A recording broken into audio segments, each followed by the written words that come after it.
ನೂತನ ಸಚಿವರಾಗಿ ಮೊದಲ ಬಾರಿಗೆ ತವರು ಜಿಲ್ಲೆಗೆ ಆಗಮಿಸಿದ ಸಚಿವ ಬಿ ನಾಗೇಂದ್ರ ಅವರಿಗೆ ಬಳ್ಳಾರಿ ನಗರದ ಆದಿದೇವತೆ ಶ್ರೀ ಕನಕದುರ್ಗಮ್ಮ ದೇವಿ ದೇವಸ್ಥಾನದಲ್ಲಿ ಇದೇ ಆಗಸ್ಟ್ 6ರಂದು ಅವರ ಅಭಿಮಾನಿಗಳು ಅದ್ದೂರಿ ಸ್ವಾಗತವನ್ನ ಕೋರಿದ್ದಾರೆ. ಇನ್ನು ಇದೇ ಸಂದರ್ಭದಲ್ಲಿ ದೇವಿಯ ದರ್ಶನವನ್ನ ಪಡೆದ ಸಚಿವರಿಗೆ ಕಾಂಗ್ರೆಸ್ ಕಾರ್ಯಕರ್ತ ಹಾಗೂ ಕಟ್ಟ ಅಭಿಮಾನಿಯಾದಂತಹ ಕೆ ಮಲ್ಲೇಶ್ ಪವನ್ ಅವರು ಬೃಹತ್ ಕ್ರೇನ್ ಮೂಲಕ ಆಂಜನೇಯ ವೇಷದಲ್ಲಿ ಆಗಮಿಸಿ ಕೇಸರಿ ಶಾಲು ಹೊದಿಸಿ ಬೃಹತ್ ಹಾರ ಹಾಕಿ ಹಾಗೂ ಆಂಜನೇಯನ ಗದೆಯನ್ನು ನೀಡಿ ವಿಶಿಷ್ಟವಾಗಿ ಸನ್ಮಾನಿಸಿದ್ದಾರೆ.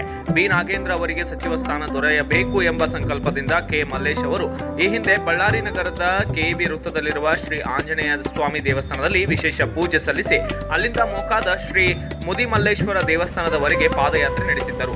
ಬಳಿಕ ಆಂಧ್ರ ಪ್ರದೇಶದ ತಿರುಪತಿ ಶ್ರೀ ವೆಂಕಟೇಶ್ವರ ಸ್ವಾಮಿ ಸನ್ನಿಧಿಯಲ್ಲಿ ಮೊಣಕಾಲಿನ ಮೇಲೆ ಮೆಟ್ಟಿಲು ಹತ್ತಿ ವಿಶೇಷ ಹರಕೆ ತೀರಿಸಿದ್ದಲ್ಲದೆ ನೆಲ್ಲೂರು ನಗರದ ಬಾರಾ ಶಹೀದ್ ದರ್ಗಾದಲ್ಲೂ ವಿಶೇಷ ಪ್ರಾರ್ಥನೆ ಸಲ್ಲಿಸಿದ್ದರು. ಇದೀಗ ತಮ್ಮ ಹರಕೆ ಈಡೇರಿದ ಹಿನ್ನೆಲೆಯಲ್ಲಿ ಸಚಿವರಿಗೆ ವಿಶಿಷ್ಟವಾಗಿ ಗೌರವ ಸಲ್ಲಿಸಿ ಸಂಭ್ರಮ ವ್ಯಕ್ತಪಡಿಸಿದ್ದಾರೆ.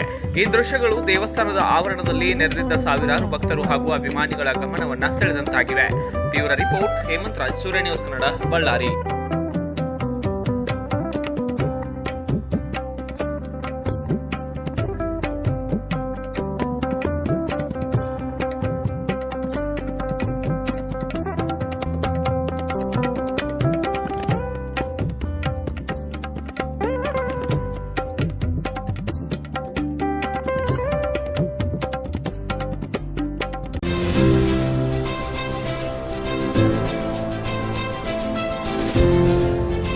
ಇದು ಸೂರ್ಯ ನ್ಯೂಸ್ ಕನ್ನಡ.